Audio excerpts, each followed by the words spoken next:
పార్వతీపురం మన్యం జిల్లా సాలూరు మండలం లొద్ద గ్రామం వద్ద ఉన్నటువంటి మహాలొద్ద వాటర్ ఫాల్స్ వద్దకైతే ఇప్పుడు వెళ్ళబోతున్నాం. ప్రస్తుతం చూసుకుంటే మహాలొద్ద వాటర్ ఫాల్స్కి వెళ్ళాలంటే ఎన్నో ప్రయాసాలు పడాలని చెప్తూ ఉంటారు. ఈరోజు చూసుకుంటే కూటమి ప్రభుత్వం ఏర్పాటైన తర్వాత ఈ మహాలొద్ద ఫాల్స్ని ఒక ప్రముఖ పర్యాటక కేంద్రంగా తీర్చిదిద్దాలనే ఉద్దేశంతో ముందుకెళ్తున్న పరిస్థితి కనిపిస్తుంది. ఇప్పటికీ మహాలొద్దకు వెళ్ళడానికి సుమారుగా 6 కోట్ల వ్యయంతో ఈ యొక్క లద్దాకి వెళ్ళడానికి అయితే ఇప్పుడు రోడ్లు అయితే శాంక్షన్ చేసిన పరిస్థితి కనిపిస్తుంది. ఇప్పటికే ఈ యొక్క రోడ్లకు సంబంధించి కూడా రాష్ట్ర మంత్రి గుమ్మడి సంజయ్ రాణి కూడా ఈ యొక్క ప్రారంభించిన పరిస్థితి కనిపిస్తుంది.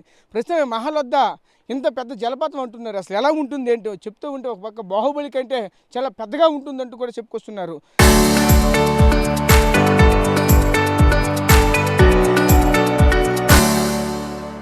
అదేవిధంగా ఏ విధంగా ఉండబోతుంది ఏంటంటే ప్రస్తుతానికి అయితే ఆ మహాలొద్ద అయితే మనమైతే ప్రస్తుతానికి అయితే బయలుదేరినా ఎలా ఉంటుంది అంటే అక్కడ చూసే ప్రయత్నం అయితే చేద్దాం. సో మహాలొద్ద జలపాతానికి అయితే ప్రస్తుతానికి చేరుకున్నాం. చూడొచ్చు ఇక్కడ మహాలొద్ద జలపాతం అనేది చాలా ఎత్తు నుంచి పైనుంచి కిందకి జాలువారుతున్నట్టు నేపథ్యం అయితే కనిపిస్తూ ఉన్నది. చూస్తూ ఉంటే చాలా ఆహ్లాదకరమైన వాతావరణంలో ఈ ప్రకృతి సౌందర్యాల మధ్య ఇంత చక్కని వాతావరణం మధ్య అయితే మన్యం జిల్లా ఉందంటే ఎవరు నమ్మలేనటువంటి పరిస్థితులు కూడా ఉంటుంటాయి. చుట్టువైపు చూసారు ఆకాశాలకి అంటుతున్నటువంటి పరిస్థితులు కనిపిస్తున్నాయి. చూడొచ్చు సుమారుగా ఈ మహాలొద్ద నుంచి అటువైపు కనుక మనం చూస్తే సుమారుగా 20 కొండలు అయితే చూడొచ్చు. అక్కడ ఎత్తుగా కనిపిస్తున్నటువంటి గోపురాల వలె కనిపిస్తున్నటువంటి కొండలు అయితే సుమారుగా 20 కొండలు అయితే ఇక్కడ నుంచి అయితే కనిపిస్తాయి.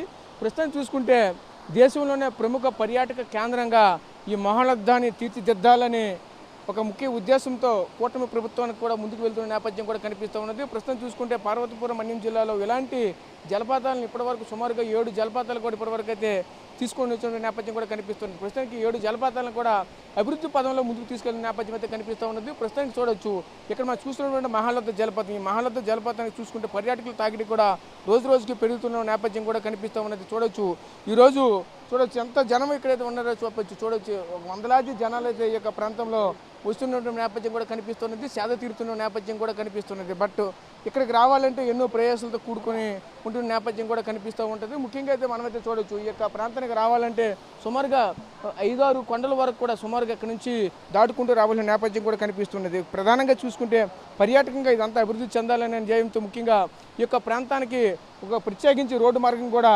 ప్రభుత్వం అయితే వేస్తున్న నేపథ్యం కూడా కనిపిస్తూ ఉన్నది. సుమారుగా చూసుకుంటే ఈ ప్రాంతానికి 6 కోట్ల రూపాయలతో ఈ యొక్క జలపాతాన్ని ఇక్కడ పర్యాటకులు అయితే నేరుగా వచ్చి వీక్షించేందుకు వీలుగా ఒక 6 కోట్ల రూపాయలతో ఈ యొక్క ప్రాంతాన్ని అభివృద్ధి పదంలో ముందుకు తీసుకెళ్ళడానికి ఇక్కడ వ్యయం కూడా వెచ్చించిన నేపథ్యం కూడా కనిపిస్తూ ఉన్నది. ఇప్పటికే ఈ ప్రాంతాన్ని అంతా కూడా విస్తృతంగా అభివృద్ధి చేయాలని ఇక్కడ స్థానికంగా ఉన్నటువంటి మంత్రి రాష్ట్ర మంత్రిగా ఉన్నటువంటి గుమ్మడి సంజయ్ రాణి కూడా ఎంతగానో కృషి చేస్తున్న నేపథ్యం కూడా కనిపిస్తున్నది. ఇదే క్రమంలో చూసుకుంటే ఇక్కడ పార్వతీపురం మన్యం జిల్లాలో పనిచేస్తున్నటువంటి గతంలో ఉన్నటువంటి శ్యాంప్రసాద్ ముఖర్జీ కలెక్టర్ గారు కావచ్చు, ప్రస్తుతం ఉన్నటువంటి ప్రభాకర్ రెడ్డి కలెక్టర్ గారు కావచ్చు, ఇద్దరు కూడా సౌజన్యంతో ఈ యొక్క మహాలొద్దాన్ని అయితే మాత్రం పూర్తి స్థాయిలో విస్తృతంగా అభివృద్ధి చెందాలనే ధ్యేయంతో ముందుకెళ్ళిన నేపథ్యం కూడా కనిపిస్తూ ఉన్నది. చూడొచ్చు ఒకవైపు చూస్తూ ఉంటే కలెక్టర్ గారు కూడా ఈ ప్రాంతానికి అయితే చేరుకున్న నేపథ్యం కూడా కనిపిస్తూ ఉన్నది. చూస్తే ఈ యొక్క ప్రాంతం అంతా కూడా విస్తృతంగా అభివృద్ధి చెందాలని ఈ ప్రాంతం అంతా కూడా, ఎందుకంటే పార్వతీపురం మన్యం జిల్లా అంటేనే వెనకబడిన జిల్లాగా ఈరోజు ప్రతి ఒక్కరు కూడా చూస్తున్న నేపథ్యం అయితే కనిపిస్తుంది. ఎందుకంటే ఒక ప్రాంతం అభివృద్ధి చెందాలంటే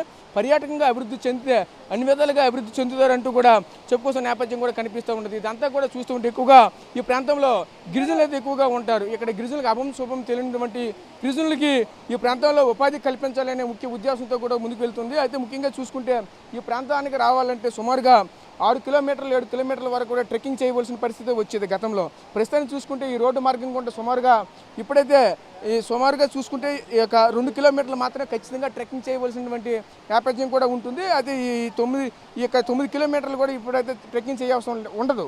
అంటే ఇక్కడ నుంచి చూసుకుంటే ఖచ్చితంగా 2 కిలోమీటర్ ట్రెక్కింగ్ చేస్తూ ఫుల్గా ఎంజాయ్ చేస్తున్న నేపథ్యం కూడా కనిపిస్తూ ఉంటుంది. ప్రస్తుతం చూసుకుంటే ఈ ప్రాంతం అంతా కూడా పర్యాటకుల స్వాభావంతో రానున్న రోజుల్లో శోభిశీలమైన నేపథ్యం కూడా కనిపిస్తూ ఉంటుంది.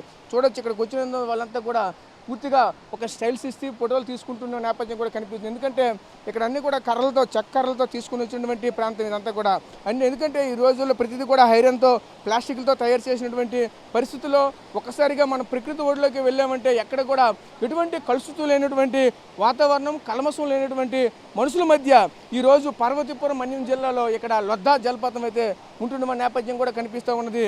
ఇదే ప్రాంతానికి సంబంధించిన ప్రధానంగా మనం చూసుకుంటే ఆల్రెడీ ఈ ప్రాంతానికి కలెక్టర్ గారు కూడా చేరుకున్నారు.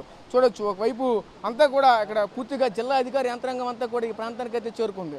ప్రస్తుతానికి ఇదంతా కూడా చూస్తూ ఉంటే విస్తృతంగా అభివృద్ధి కూడా రానున్న రోజుల్లో చక్కగా మనకి కళ్ళకు కట్టినట్టయితే కనిపిస్తున్న నేపథ్యం కూడా కనిపిస్తూ ఉన్నది. ఇదే క్రమంలో ఒకసారి మన దగ్గరలోనే ఇప్పుడు కలెక్టర్ గారు కూడా ఉన్నారు, ఆయనతో కూడా మాట్లాడి మరీ తెలుసుకునే ప్రయత్నం వచ్చి చేద్దాం. ఏ విధంగా దీన్ని అభివృద్ధి పదంలో ముందుకు తీసుకుని వెళ్తారు, రానున్న రోజుల్లో ఏ విధంగా దీన్ని ముందుకు తీసుకుని వెళ్తారు అనే అంశాలు కూడా ఆయనతో మాట్లాడే ప్రయత్నం చాలా చెప్పండి సార్. ఇక్కడ వస్తూ ఉంటే చాలా కనుల విందుగా కనిపిస్తూ ఉన్నది. ఇక్కడ చూస్తుంటే ప్రకృతి ఒడిలో ఎటువంటి కల్మషం లేనటువంటి మనుషులు, అలానే ఇక్కడ ఎటువంటి కలుషితం లేనటువంటి వాతావరణం మధ్య ఇంత ఆహ్లాదకరమైన వాతావరణం మధ్య లద్దా జలపాతం అయితే కనిపిస్తూ ఉన్నది. దీన్ని ఏ విధంగా అభివృద్ధి చేయించాలనుకుంటున్నారు, ఏంటి ఇదంతా? రాష్ట్రంలోనే అతిపెద్ద వాటర్ ఫాల్స్ మహాలొద్ద ఈరోజు ప్రారంభించుకోవడం జరిగింది. మొదటి రోజే వేలాది మందిగా తరలి రావడం అనేటువంటిది చాలా సంతోషకరం. ఈ అతిపెద్ద వాటర్ ఫాల్స్ని చూస్తేనే ఒక అద్భుతమైనటువంటి అనుభూతి కలుగుతుంది. రాష్ట్రంలో మరెక్కడా కూడా కలగనంత అద్భుతమైనటువంటి సౌందర్యం, చూడలేనటువంటి అద్భుతాన్ని ఇక్కడ మనం చూడొచ్చు. ఇక్కడ ఈ కొండ కోణల మధ్యలోని ఈ మహాలొద్ద జలపాతం, అది విసిరేటువంటి ఈ తెమ్మరలన్నీ కూడా మనకు ఒక అద్భుతమైనటువంటి అనుభూతిని కలిగిస్తూ ఉన్నాయి. వేలాది మందిగా తరలి రావడం అనేటువంటిది ఇక్కడ పర్యాటక అభివృద్ధికి పెద్ద సూచిక.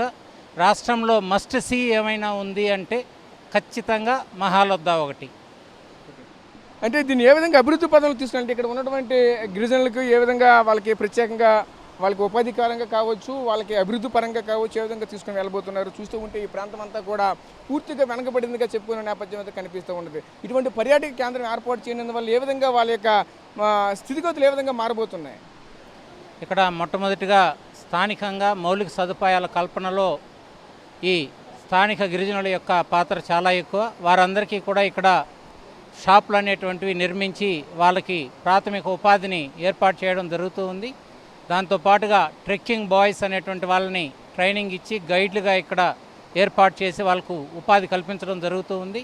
దాంతోపాటుగా కింద నుంచి ఈ అడవిలోకి ప్రయాణించాలి అంటే సాధారణ వాహనాలు లోపలికి రావు, జీపుల ద్వారా మాత్రమే రావాల్సి ఉంటుంది.